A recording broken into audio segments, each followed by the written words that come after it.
Imagine os céus da Amazônia sendo novamente cruzados por helicópteros de ataque armados e imponentes. O som das pás cortando o ar lembraria os tempos em que o AH-2, versão brasileira do Mi-35M russo, fazia parte do poder aéreo nacional. Poucos se lembram, mas essa frota representou um salto importante na capacidade de ataque da Força Aérea Brasileira. Agora, surge uma pergunta que voltou a circular entre analistas e militares. Seria possível reativar esses helicópteros e devolver ao Brasil o poder de fogo que marcaram sua época? O AH-2 chegou ao país para cumprir missões de apoio e patrulha em áreas críticas. Foram 12 unidades adquiridas junto à Rússia por cerca de 150 milhões de dólares. Entregues entre 2010 e 2014, operadas a partir de Porto Velho pelo Esquadrão Poti. Seu papel era patrulhar fronteiras, apoiar tropas em terra e garantir presença dissuasória na Amazônia. Robusto e fortemente armado, o Mi-35M pode transportar tropas, operar sob fogo inimigo e realizar ataques de precisão. Equipado com canhão de 23 mm, foguetes e mísseis guiados, ele combinava resistência e versatilidade, com alcance superior a 450 km e velocidade próxima a 300 km por hora. Sua blindagem resistia a impactos de armas leves, e sua aviônica permitia voar de dia ou à noite, em qualquer clima. Porém, como toda aeronave de origem estrangeira, trouxe desafios. A manutenção era complexa, as peças vinham da Rússia e o custo operacional era alto.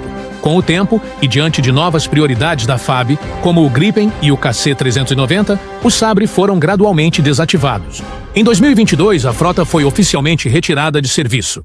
Algumas unidades foram preservadas para museus, outras armazenadas em hangares. Mesmo assim, o interesse no modelo não desapareceu.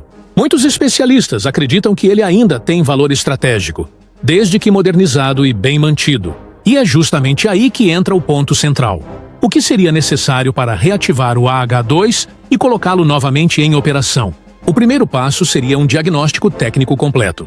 Cada aeronave precisaria passar por inspeções estruturais detalhadas para avaliar desgaste, integridade dos rotores e sistemas hidráulicos, além do estado dos motores e aviônicos. Só depois desse levantamento seria possível estimar o custo real de recuperação. O segundo passo envolve a cadeia de suprimentos. Muitos componentes do Mi-35M são de fabricação russa e, atualmente, seu fornecimento sofre restrições. O Brasil teria de negociar novos acordos, buscar fornecedores alternativos ou desenvolver peças sob medida, algo que exige tempo e investimento. O terceiro passo é a modernização da eletrônica de bordo. Mesmo reativados, os Sabre precisariam de atualização em comunicação, navegação e contramedidas eletrônicas. Instalar rádios criptografados, GPS nacional e integração com o link BR2 é fundamental para operar em rede com o Gripen e o KC-390. O quarto passo seria revisar o armamento. Munições e mísseis precisariam ser compatíveis com o estoque atual e com as restrições logísticas. Isso inclui testes, certificações e homologações de segurança de voo. O quinto ponto é o treinamento. Pilotos e mecânicos precisariam ser requalificados. O Mi-35 é uma aeronave de grande porte, com comportamento particular e sistemas que exigem preparo técnico. Um programa de reativação sem treinamento seria inócuo. O sexto ponto é a infraestrutura. A base de Porto Velho precisaria de ajustes em hangares, oficinas e estoques de peças. Um helicóptero dessa classe não pode ser mantido com estrutura improvisada. O sétimo ponto é o financeiro. Reativar a frota não é barato. Motores, sistemas e manutenção exigem recursos contínuos. É indispensável um orçamento plurianual e estável, não apenas uma verba emergencial. O oitavo ponto é o jurídico. O contrato original previa suporte técnico russo, e qualquer reativação exigiria renegociação. O nono ponto é diplomático. Com o cenário internacional atual, qualquer movimentação nesse sentido precisaria de cuidado político. O Brasil mantém relações equilibradas com várias potências e teria de conduzir essa decisão com transparência e neutralidade. E, finalmente, o décimo ponto, o cronograma. Mesmo com recursos disponíveis, uma reativação levaria meses, talvez anos, até que todas as aeronaves voltassem a operar de forma segura e eficiente. Nesse contexto, uma ideia vem ganhando força. E se os AH-2 fossem transferidos para a Marinha do Brasil? A hipótese é ousada, mas possível. O Mi-35M tem potência, espaço interno e robustez suficientes para cumprir missões navais de ataque e apoio anfíbio.